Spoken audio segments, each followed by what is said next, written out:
All right. Thanks for tuning in, everybody. My name is Alex. I'm the CEO for KAWO. I'm really happy to be here today and give a little presentation about the most recent marketing white paper that KAWO has released, which is centered around the topic of KOS. So before I dive in, I'll do a little introduction about KAWO again. So KAWO is a one-stop social media management platform. So globally, this industry is called SMM, which is social media management, and we are a SaaS company based in China. Our main features are that we cover all of the social media management of all the Chinese major social media channels. So including WeChat, Weibo, Douyin, Kuaishou, Bilibili, Red, etc. So right now we cover the 7 main social media platforms. And since we were established back in 2017, we currently serve over 500 global brands and across 12 different industries, because social media has become such an important aspect of marketing in China. And some of our investors are quite notable as well. So our earliest investor was actually IMG Endeavor, and then followed on by Sequoia Capital as well as Tiger Global. So I would say like we are the leading SMM provider in China. But in the West, there are other companies like us. So for example, Hootsuite, Sprinkler, Sprout, Amplify, just to name a few. So here are some of our customers. You can see that it is a quite diverse portfolio of different industries as well as brands. But we work across like 2B as well as 2C industries. But one thing that we focus on is that we work with all of the top brands of each of the sectors. So before I kind of get into the whole KOS white paper content, I just want to give a little bit of background of how this whole thing came about. So this whole trend, we've all heard about like KOL, we heard about live streaming, we heard about KOC, and those things in China, I feel like kind of take its course every 4, 5, 6 years. So initially they will start kind of obscure, they'll start kind of organically, and then as the trend picks up, it'll become more popular, pick up more momentum, and more people will start to realize that this is like a thing, and then more brands will start to invest. So 2 years ago, that's when I personally think the whole idea of KOS came about. So towards the end of 2022, we started getting requirements from multiple customers. I remember there must have been at least 15 to 20 different companies calling us up. But at the time, there were no such thing as KOS as a kind of a fixed term. Everybody was describing something that they have realized or started to do, but nobody was like able to really point their finger to say, okay, this is like what the new trend is all about. So I feel like the definition of the trend was very, very unclear in the early days. I remember distinctly one of the cases that really stood out for me was an EV company that had 60 different locations of car dealerships that they were trying to track, and they were trying to get the salespeople to create social content across 2 or 3 different platforms. And one of the troubles that they had was collecting the data, and as well as making sure that the content eventually turned into sales. So they wanted a tool to be able to help them do that. But at the time, I really didn't feel very comfortable either writing about this trend or kind of going publicly to talk about the trend or to create a product around the trend to service it. Because as a SaaS company, as a technology company, we don't really create trends. We simply discover them. And it's really important for us to kind of get on top of a trend and to support it when things are starting to move from the early adopter stage to more a early user stage or a early majority stage. So 2 years has passed. I feel like a lot of things have happened. First of all, the whole KOS term has been coined by most of the brands. I think everybody's kind of consistent on that. But the trouble that I found was that nobody was really talking about what is KOS, like really giving it full definition and come up with enough cases to prove like what it takes to win in that field. And all of the content that I have discovered online are all fragmented. So there are content that was published by the platforms. So obviously like Xiaohongshu or Red has their own kind of incentive to talk about KOS. Or Douyin might publish something about KOS. Or maybe an agency will publish something about KOS. But the problem is they're all just talking about one aspect of KOS that is convenient for their platform or their clients. So it wasn't really a full view of what the whole trend was. And the market lacked something that was impartial and something that was comprehensive. And this is why KAWO decided to create something, a white paper, which you can download on our WeChat account or through our website, that really digs deep and talk about like what is KOS. And through our discoveries, and I think we learned that not all brands are suitable for KOS. And I hope, by reading the white paper in detail, you'll be able to kind of figure out whether your brand is a good fit for this trend, or what is your objective through this trend, because we see all kinds of objectives. Anyway, I'm gonna get into it right now. So for the rest of the presentation, we're gonna have three parts. First, I'm gonna talk about the reason for the rise of KOS marketing. Number two, I'm gonna talk about some of the KOS marketing in action. And number three, I'm gonna talk about how to actually implement it and scale for KOS. So first of all, I think nobody is going to argue that the current environment, the current market is pretty bad in China. If we look at the chart, if you see the bar graph from 2014, the cost of acquiring a new user online was only 68 RMB. But by 2024, that cost has gone up to 780 RMB. What is the reason? Well, there are 1 billion people already on mobile internet in China out of 1.4 billion people. Maybe the last 0.4 billion are elderly or in rural areas that they would never be getting onto mobile or onto the internet. So we are really in a finite pool now, not a growing market to acquire new users. And the growing cost of acquiring new users organically is pushing people to look for traffic in more creative ways. In terms of the overall industrial output of China, I think there are several trends in the last couple of years. Number one is overcapacity. Number two is falling profits. Number three is weak consumer spending. So we look at three major industries. I would say what has a big effect or a big macro effect on the rest of the economy. First is automotive. So we know that new car sales has been falling down.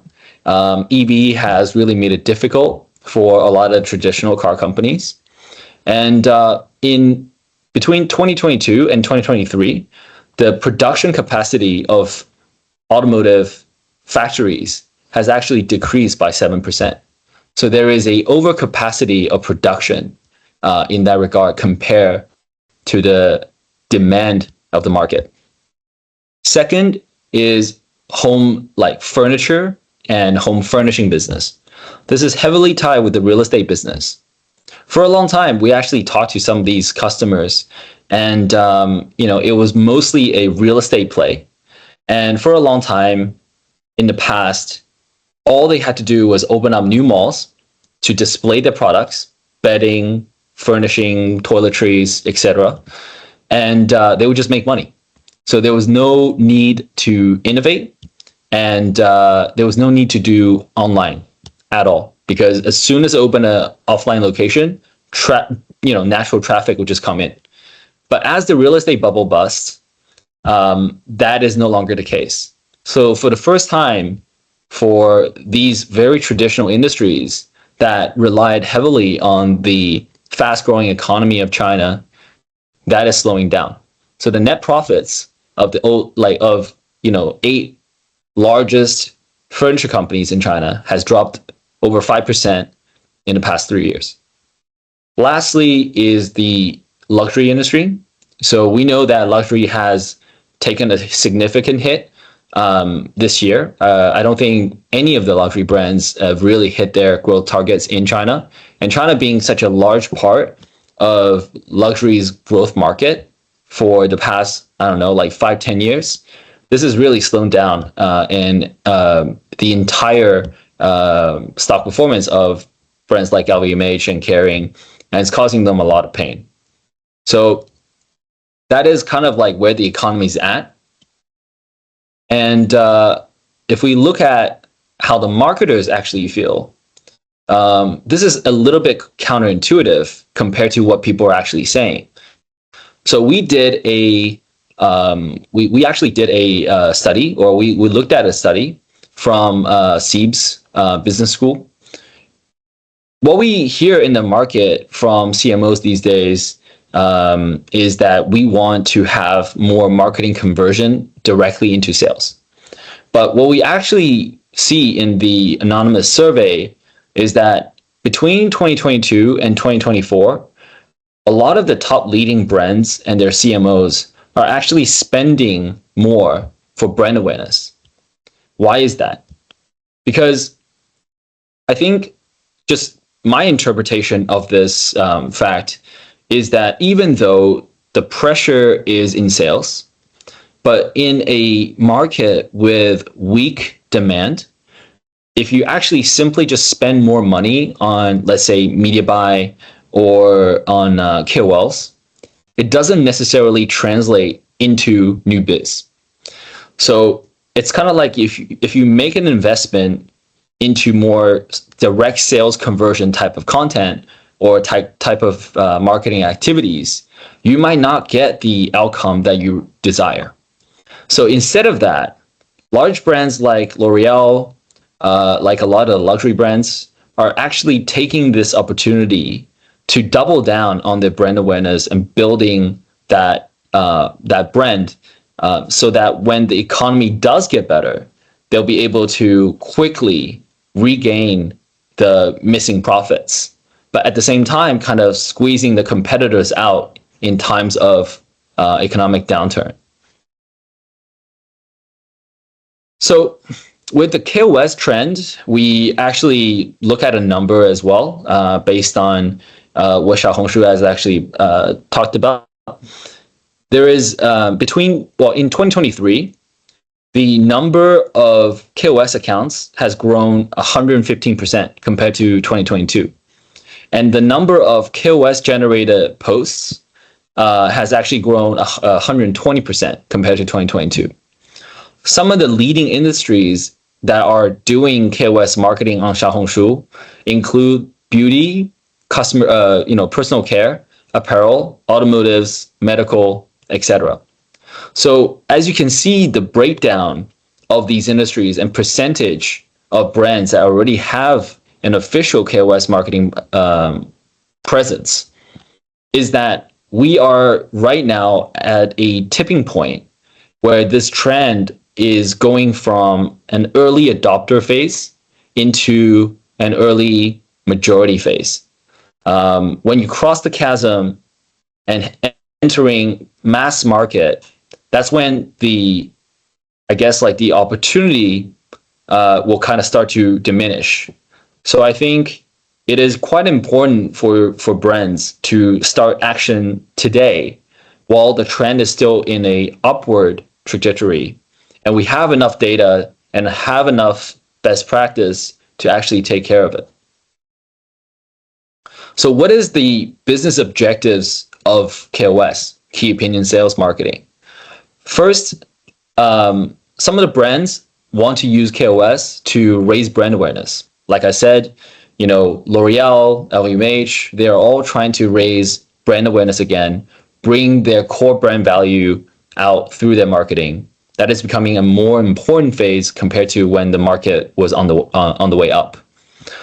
Secondly, they want to highlight product features, so talk about the products that they're releasing, drive in-store traffic, so hopefully leads to conversion later on, and then lastly is generate leads.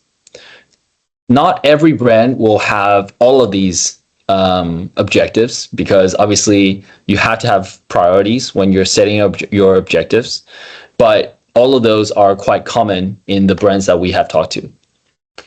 And in terms of the outcome that they're looking for, is through KOS marketing, they want to enhance the customer experience. So they want to build trust through the professional knowledge of the salespeople. They want to openly talk about the promotions and the benefits in order to attract sales.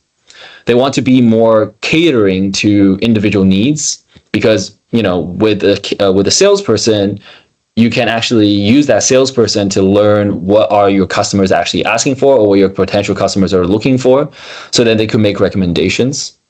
And lastly, they want to provide a more exclusive experience, especially for the high-end products. So what's the difference between KOS, which is key opinion sales, your own media, KOL, and KOC? So for KOS, they are basically taking over a few different roles. They're doing the brand awareness, they're doing the promotion, as well as they're doing the conversion. At the same time, they are your employees. So in a market where there's not a lot of media budget, this is a very economic and cheap way to kind of get your objectives across.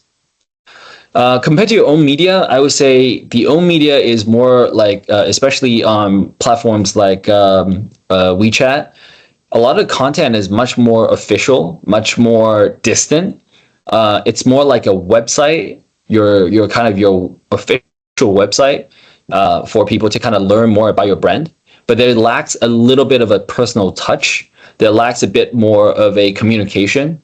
I can't really imagine anybody really communicating with a brand through their official channels, because you don't know who you're talking to.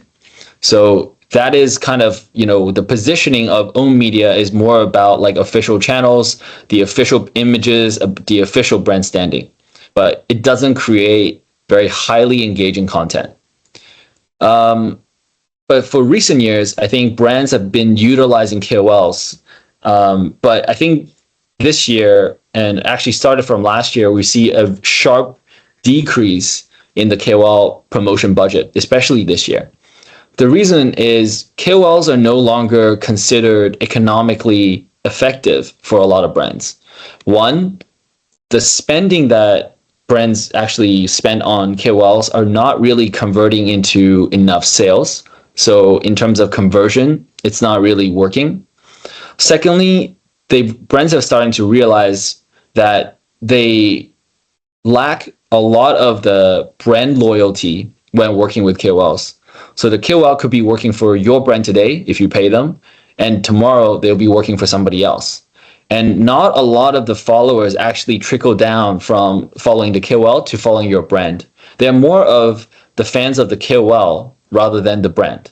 And I think brands are starting to realize that this is not what they want, and they want something that could increase the engagement in the long term with their own core customers, instead of kind of gaining, impression out of, KOLs that, KOLs followers that will never buy your product.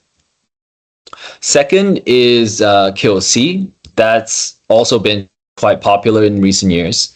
But the problem with KOC is that, one, they are not professional content creators. So it is really difficult to work with KOCs in a long term. You can do a campaign, promote a certain product for a short period, but you can't really control the quality, and the relationship is not exactly very sustainable. So if you want to have a sustainable brand presence that you can own, KOC is not going to fit those criterias.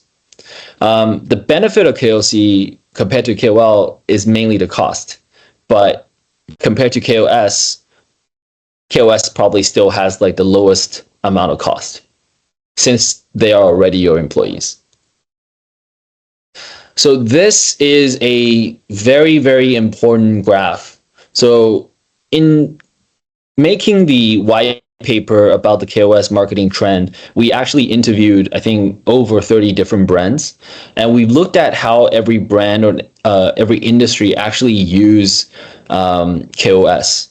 And we come with this conclusion, which is if you want to figure out whether your brand is suitable for doing KOS, you need to think in 3 different dimensions.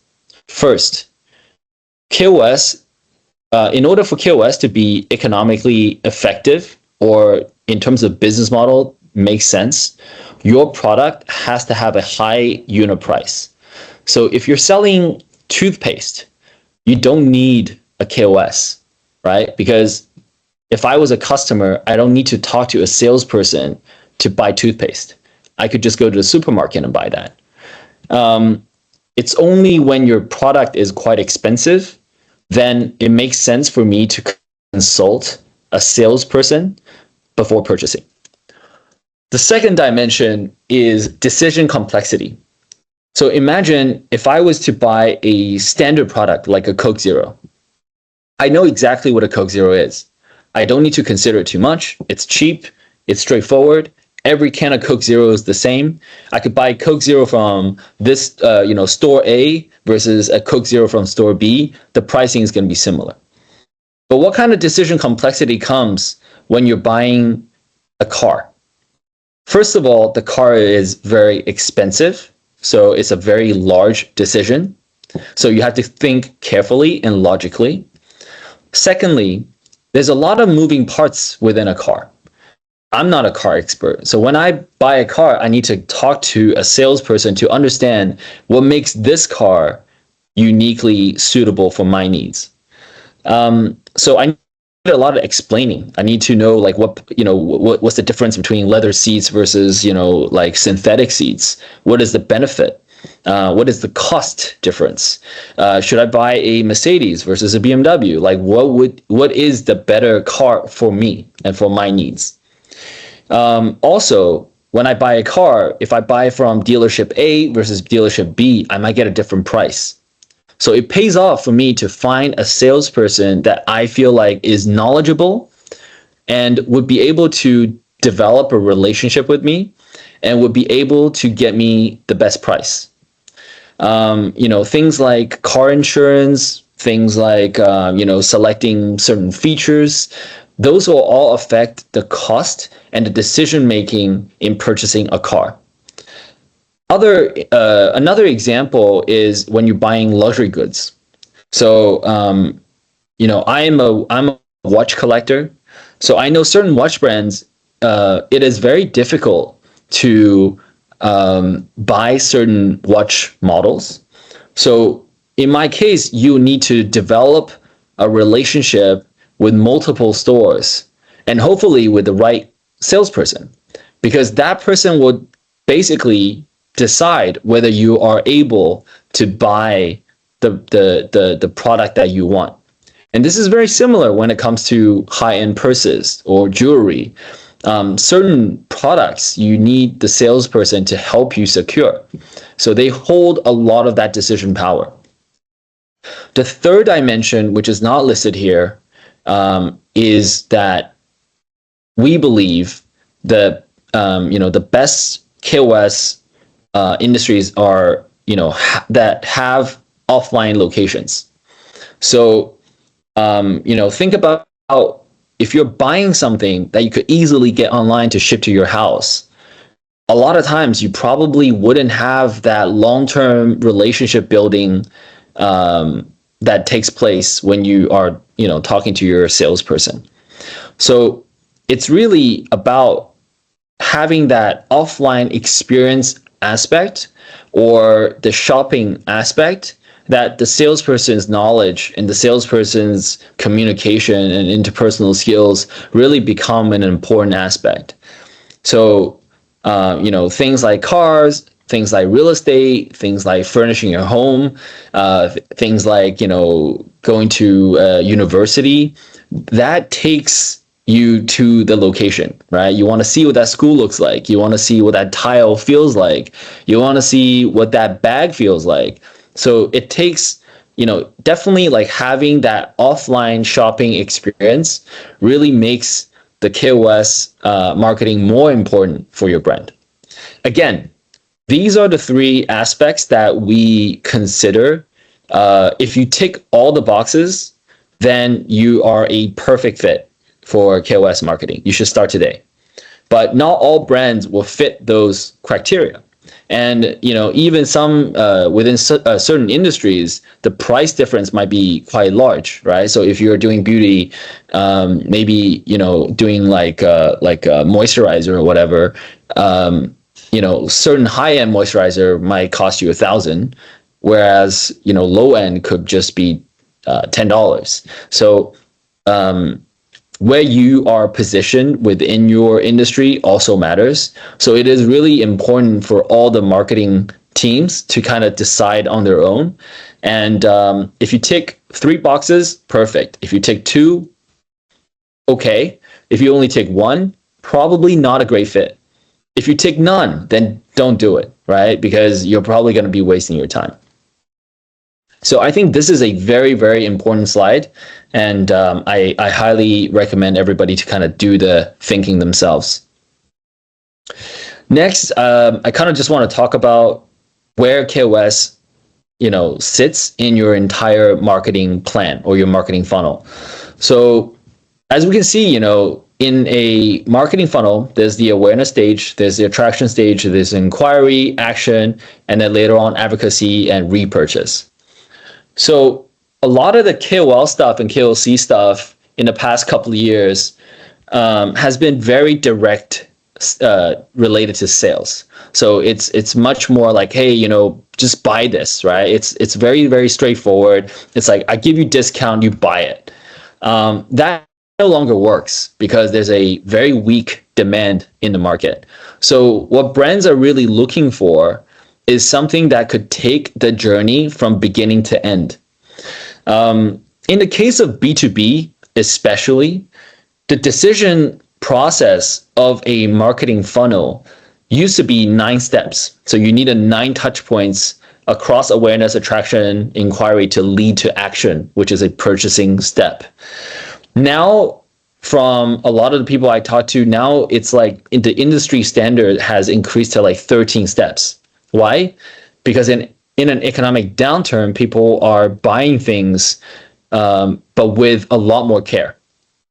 People want to know a lot more about you. People want to develop a relationship with you before they make that purchasing decision. And I believe in the B2C industries, like, consumer goods, it's not as extreme, but I would say it's probably a lot more touch points than 2 years ago. Even for consumers, they are probably taking a lot longer to decide when they buy a new computer, to buy a new TV, to buy a new car. So those things are kind of extending that marketing funnel's touch points. So the good thing about KOS, especially for the industries that is suitable for KOS, that's your employee. That person's going to be here for a long time. This person knows about your brand, knows about your product, knows about your latest launch, knows about your your media, your celebrity endorsements, and this person is going to be the person who is going to answer the inquiries as well as helping the customer do the purchasing, and later on maintaining that relationship in the advocacy and repurchasing stage. So KOS compared to KOL or KOC or your own brand media, it covers all of the stages within your marketing funnel. So next, we're going to talk about like the KOC marketing like in action. So how some of the brands are currently using it. So the first one that we're going to talk about is Louis Vuitton. So Louis Vuitton has been doing KOS for a while. Currently, they are allocating 10% of their entire retail budget into KOS advocacy. A lot of the things that they do is having the salespeople create the content, mostly listing the products or creating some media, resharing some of the media assets that the brand has created. But the key thing about like luxury brands, KOS, is that they do a lot of the modeling for the product. So instead of like a product display, or instead of finding KOCs to take pictures of, like different outfits with the bag, having the salespeople doing in-store try-ons and then creating either images or short videos to kind of show what that product looks like, the outfit looks like, that is actually becoming very, very popular and very, very powerful. Next, they basically do a lot of the customer engagement through Red private messaging. So if somebody's interested in a product, they'll most likely ask the salesperson, how do I buy this product? So the key thing here is being able to respond to customers in a very quick manner, in a very on-time manner, and in a very professional manner. Then the key thing is either leading to an online purchase, which is to me like quite difficult for luxury brands. So for luxury brands, a lot of it is to bring the customer to the store. So, most of the people that are following a KOS, if you live in Shanghai, you're not going to follow a KOS in Beijing because you'll never go and see them, right? You cannot maintain that relationship. You cannot go into store and then try the product on, or try the different, put your name down for like different other products. So, in terms of location, in terms of action, it does make sense for people to kind of bring the customer to your store, and most likely the people following a certain KOS will only follow the KOS in their geographic region. So some of the problems that the people that we interviewed that are running KOS at LVMH or LV is saying that because of the decline of people shopping online, they really are trying to bring the KOS to the store and have a more direct communication with their customers. So KOS really helps them to kind of bring the foot traffic back to the offline stores, and then see who are actually really loving the brands and learning what their likings are and what their tastes are, and figuring out how to position their content better through that user interaction. The other is that they feel, this whole KOS thing right now is only on Xiaohongshu, but it is actually not limited to Xiaohongshu. But right now they have a lot of problems because running a KOS campaign is a lot of work. So they are having a lot of trouble kind of expanding to multi-platform. So what we have actually seen in this is that KOS is viable for Red primarily, but secondly also on Douyin and also on WeChat channel. So those three platforms are all prime real estate for KOS. But yeah, like we definitely have come to address problems for people like Louis Vuitton in their quest to kind of move that content to a more expensive, multi-platform type of way. The cool thing is the content's already done, so it's really about redistributing. But the real work comes in how do you actually collect the information quickly. So that is the real challenge when you are doing multi-platform expansion. The next is we're looking at a luxury car dealership. So in China, most of the luxury cars or for the BBAs, they are not selling directly to customers. So in this case, we're talking to one of the car dealership HQs. So they own multiple dealerships selling different cars. They are actually doing a lot of the initial awareness on Douyin. So they're, instead of Red, they are doing a lot more content on Douyin. The process is very similar. It's also creating videos about product, about user experience, about explanation, like in terms of like car features, and then leading that into an inquiry phase through private messaging, and then later on converting through offline channels. So bringing the customer to the store to try the car before buying. So for this company, they actually created their own internal KOS team to staff and to do training, to create content, etc. But we understand that not all brands are able to kind of invest this kind of money or this kind of effort into this strategy. So it is quite difficult for brands with small teams to implement this on their own. So what are their challenges? One, they don't really feel like the manufacturers of the cars are really giving them a whole bunch of support. So they actually have to, get the content out themselves. And they would love to get more content directly from the car brands, but that is kind of difficult to share that content across their teams and acquiring that content from the car brands. Second, again, it's about the increasing number of accounts.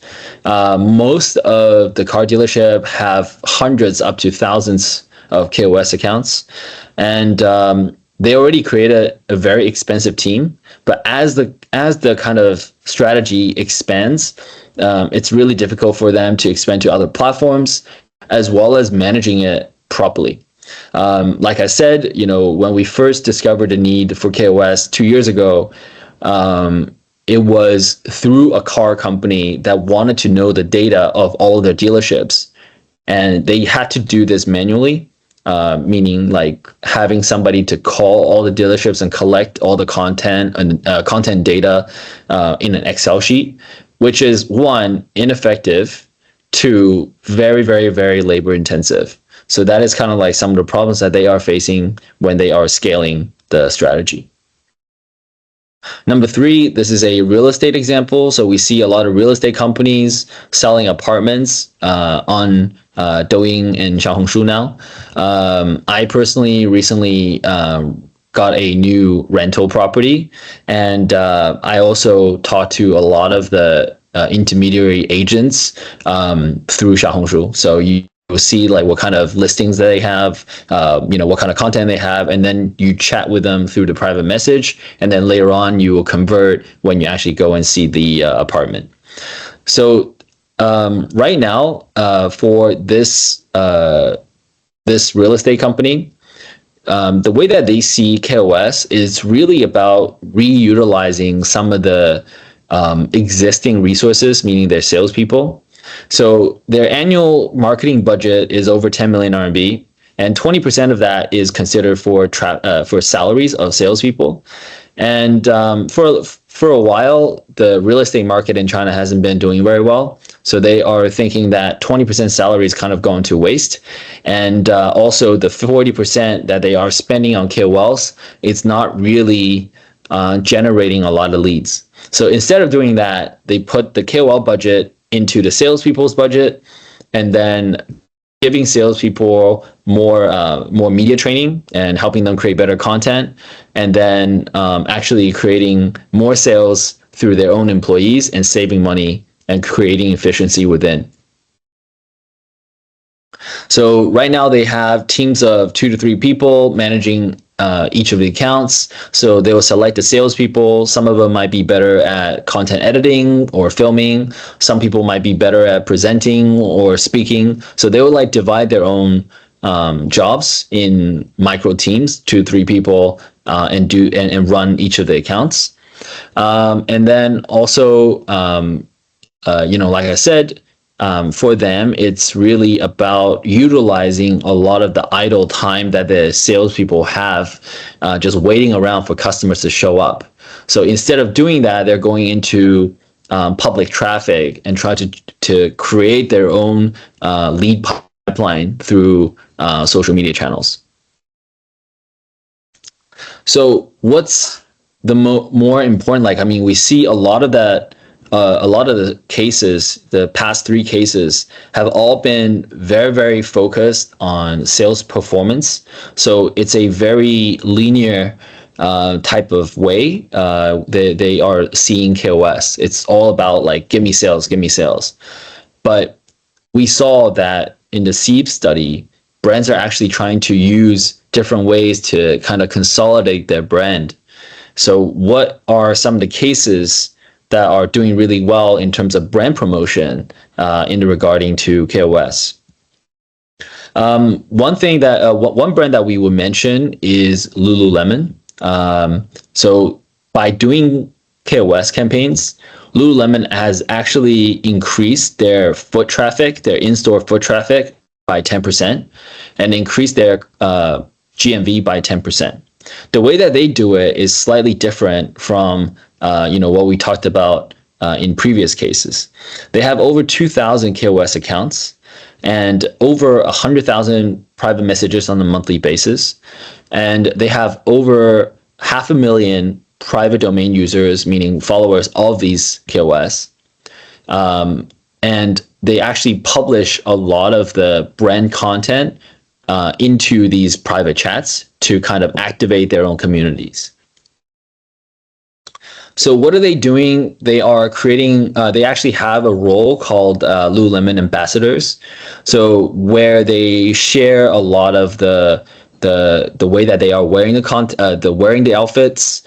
They talk about a lot of the brand values, and you can see on the left here, every single store for Lululemon have their own Xiaohongshu account or Red account already set up. So by doing KOS, they have actually generated over 300 million of brand value. Through the number of followers that they have, the number of notes that they have, and the number of engagement. So for Lululemon, it's really about brand value and media value compared to direct sales approach. I think this is a very important thing because in a time where everybody is kind of just going, okay, marketing team needs to get me sales, but at the same time, you're spending millions on KOLs that are not generating you sales. But through doing KOS, Lululemon is able to save millions in terms of KOL investment or ad investment, and through KOS they create 300 million worth of media budget or media value on an annual basis, which is a huge number of saving. So I think now in China, it's not just about creating sales leads, but at the same time, it's about how do you save money, but at the same time promoting your brand values for long-term benefits as well. So how do you scale KOS for maximum impact? So for me,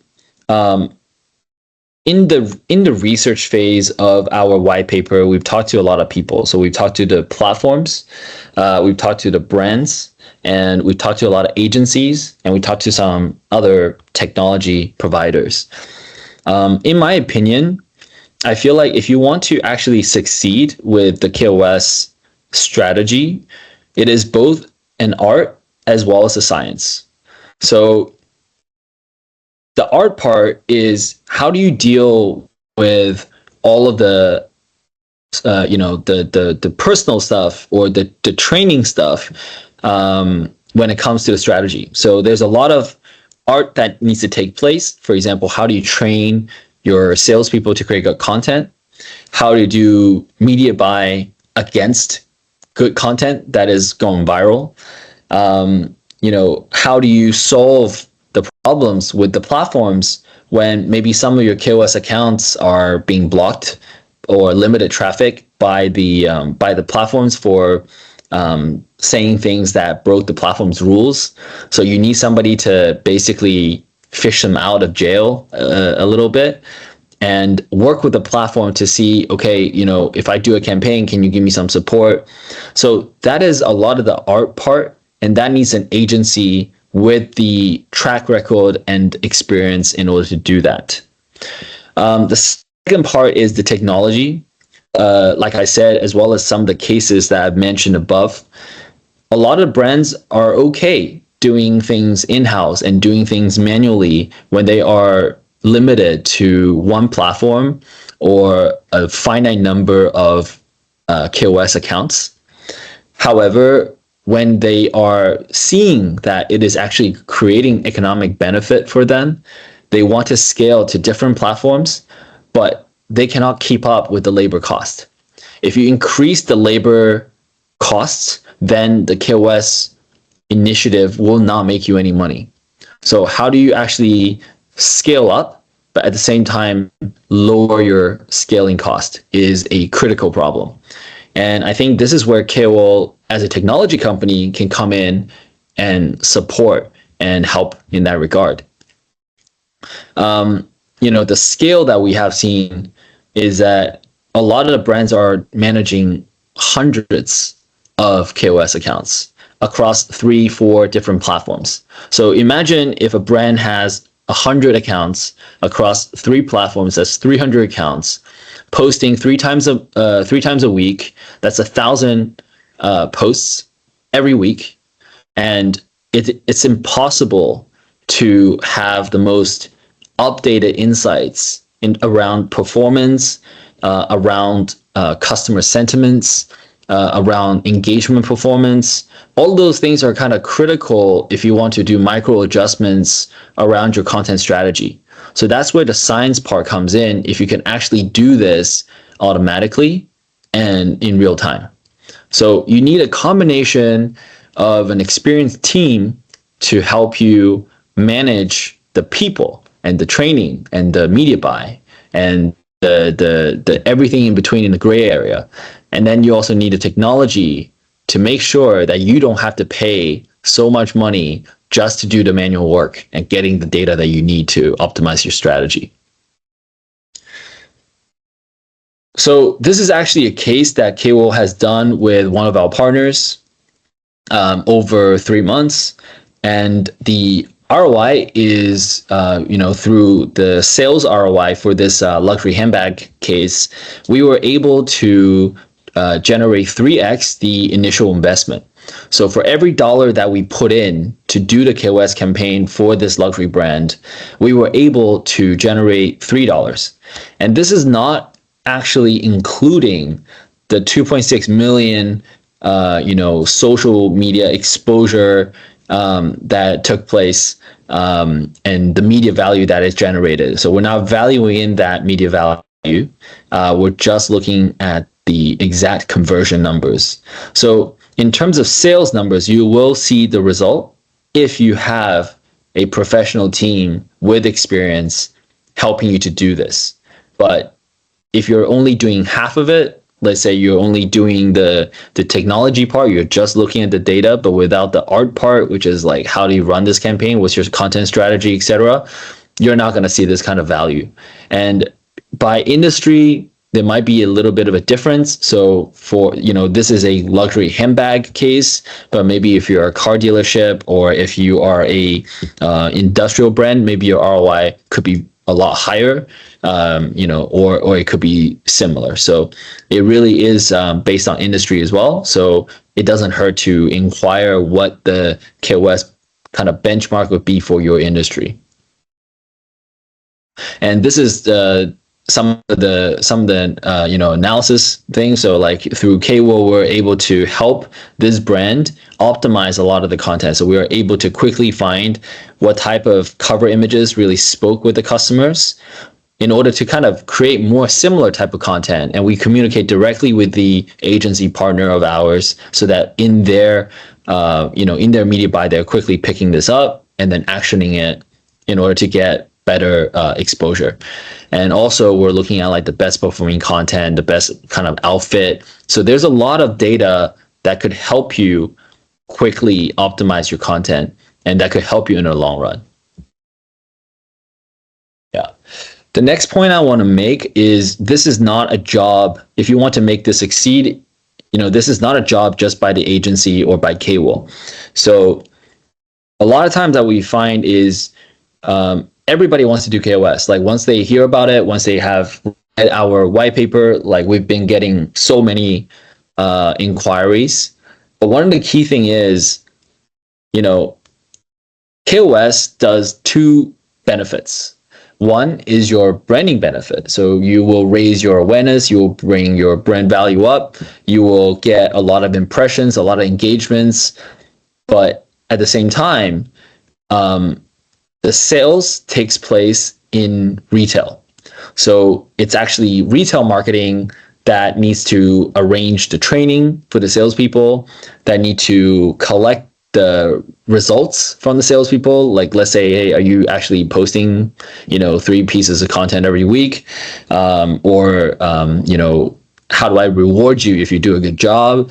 Or collecting the conversion numbers from the salespeople. Okay, like let's say somebody walked into the luxury bag store and actually bought something, then the retail marketing needs to collect that information and tell marketing exactly how much revenue KOS has generated. So what we have seen, one major blocker is that since it does two things, it does the sales part as well as the brand part and involves two different departments, it's really difficult to say where that budget should be coming from or who should own that project. So from our experience, for KOS to work, somebody with a very senior title must be involved, either a CMO or a CEO or a GM, who can actually coordinate the departments in order to give each other the support that it takes to actually get the result that you want through this initiative. So the agency as well as KAWO cannot do this job on our own. The brand needs to support things like arranging training, things like collecting sales data. That sort of stuff happens offline. That sort of stuff happens, in retail marketing. So that needs to happen. That needs to be prepared. So if you're a brand leader, be prepared that this is the job that you need to do if you want to take the benefits. So here again, it's just to summarize, where the art and the science come in, and where the challenges are. Some of the challenges are, how do I scale? How do I scale across platforms? How do I manage so many accounts and so many people without really bothering them so much? How do I balance the freedom of creation compared to like brand safety? Do I want to give the KOS a lot of license to create their own content, or should I, at the same time manage them safely so that they don't cause a PR crisis? Again, do you want to do this centrally, or do you want to kind of like let people to do stuff themselves? And lastly, like, how do I be more data driven? How do I kind of slowly optimize my strategy and my content? Optimize my cover image, optimize my images, optimize my models.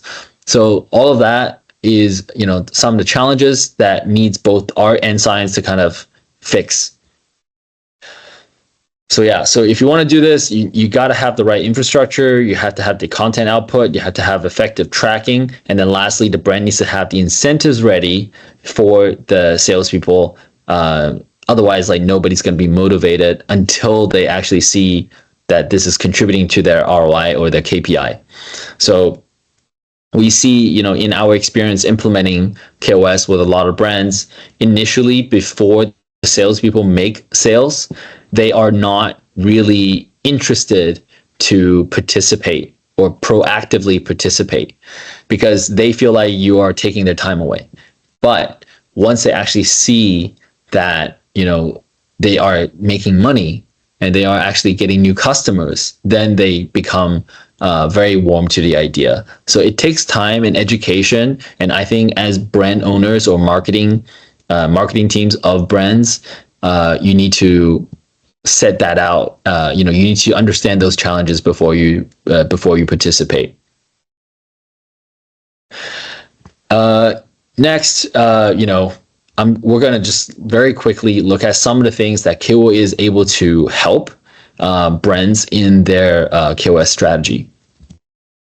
Firstly, like, we're able to kind of dig down to 7 different networks. If you are creating KOS content, you'll be able to find your content very, very quickly. You don't have to call people up. You don't have to ask them questions. You'll get your account level data, your customer data. You're going to get your engagement data, and all of that is going to be in a ready-made report. Secondly, you're going to be tracking different media performance. We're going to get real deep into analyzing the content strategy of the top performing content. And you can set your KPIs for your team, and you'll be able to reward your top performing accounts very easily. Then you will be able to see what your brands are talking about, like your customers are talking about. I think for KOS, the key thing is not really the number of impressions. It's really about engagement. So you really want to see like what are people replying you? What kind of product are they asking for? What are some of the keywords are they using to describe your product? So with KOS, you're going to get a lot more content around engagement compared to if you're doing your brand account only, because nobody really wants to talk to an empty brand account. People want to talk to salespeople. If they're asking about like a certain bag, you know, are they asking about the bag color? Are they asking about that bag's texture?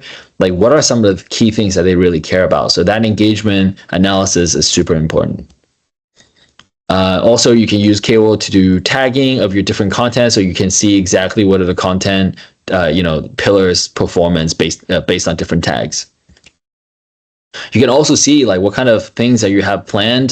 This is to work with your agency to see like, what is our content strategy, who's overseeing it, has that content strategy or that asset has been improved.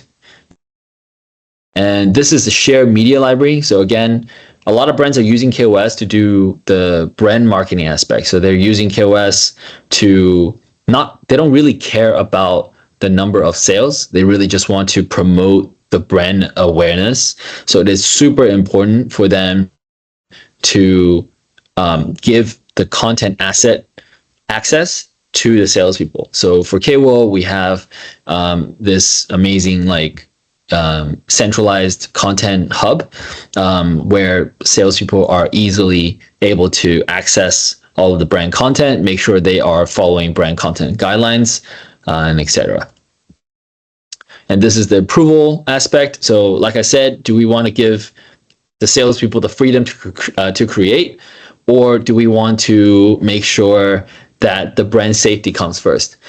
So to solve this problem, KAWO has AI auditing tools. So before the content goes out, the system will automatically go through that content, raise any red flags. If it breaks the advertising law in China, it will just automatically block the content until somebody human who have the approval power to kind of approve the content.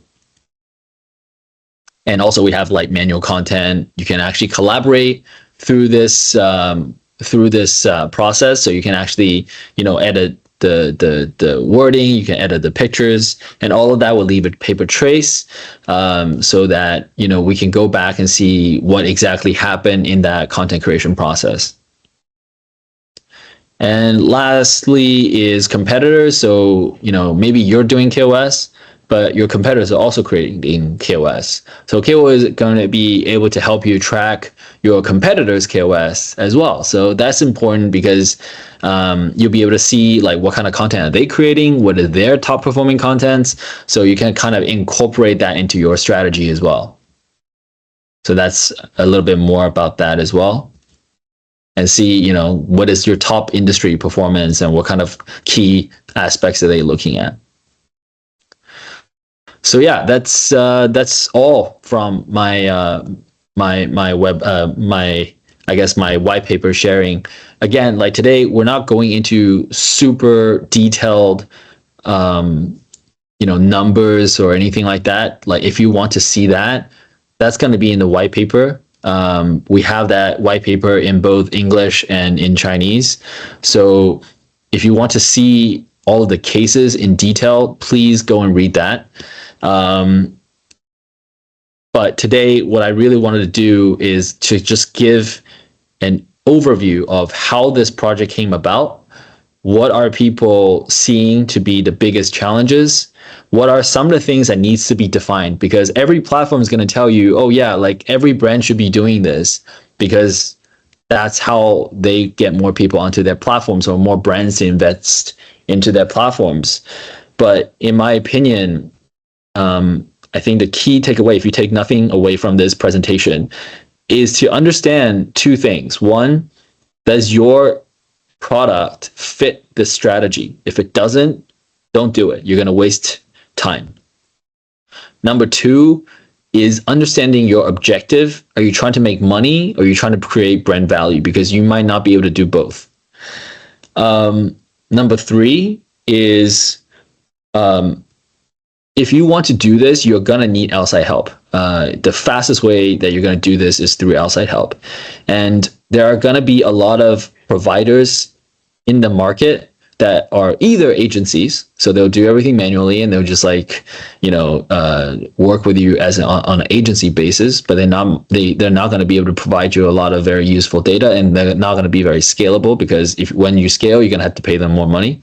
And they're also pure data providers that are only going to give you data, but they're not going to understand how the strategy works. They're not going to be able to work with your agency to improve as you go.